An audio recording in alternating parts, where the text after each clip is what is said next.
A few years ago, I was about to write a six-figure check for a business. The financials looked solid. The owner seemed great.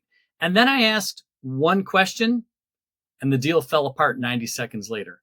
That question is number one on this list. And number five, that's the one most buyers never even think to ask. And it's the most revealing. Buying an existing business can be one of the smartest moves you make as an entrepreneur. You're not starting from zero. You've got an existing customer base, an existing revenue, and hopefully the systems already in place. But that upside also comes with risk, real risk. And most of that risk doesn't show up in the listing price. So in this episode, we're going to walk through 5 questions every serious buyer needs to ask before even looking at a single spreadsheet. These aren't complicated, but I promise you, the answers will tell you more about a business than 3 years of tax returns alone.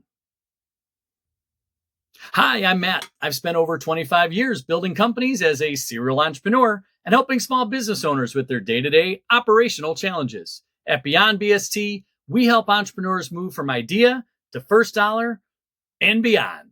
Welcome to the channel. Quick question before we dive in. Have you ever seriously looked at buying an existing business, or is this just still an idea you're playing around with?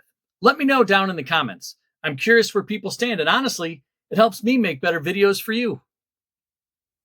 Let's jump right into the first question. Why are you selling? And here's the important part. After you ask it, be quiet.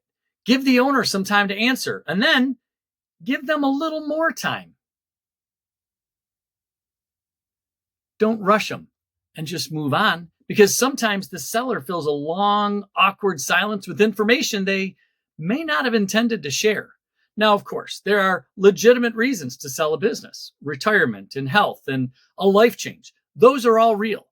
But if the answer is vague, if they pivot quickly, or if they get defensive, that tells you something too, doesn't it? The reason matters. And if they can't give you a clear one, that's your first yellow flag. A lot of small businesses are built around one person, and that person isn't always the owner. It might be the lead technician or the head salesperson, the one who actually runs the day-to-day. So you need to ask directly, if that person left, could this business survive? Could you replace them?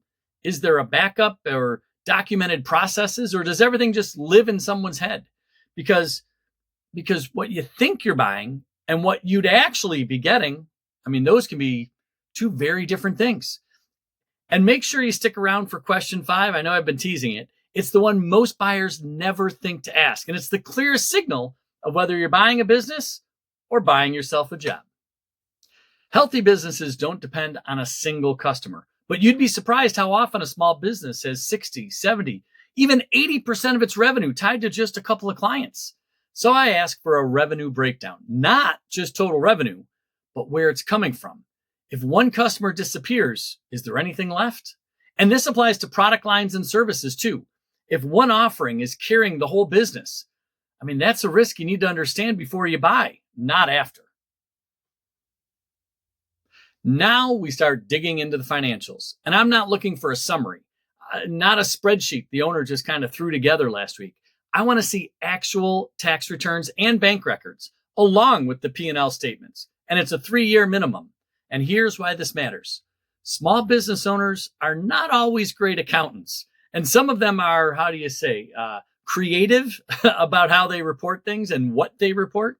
So if it starts to get complicated, I'll sometimes ask a third party, a real accountant or a business broker, to just review those documents before I'm committing to anything. If a seller is hesitant to share those financials, that's not a yellow flag. That's a red one. This one comes across initially as kind of casual, asking about a typical workday. But the answer always tells me something really important, whether this business can run without the current owner.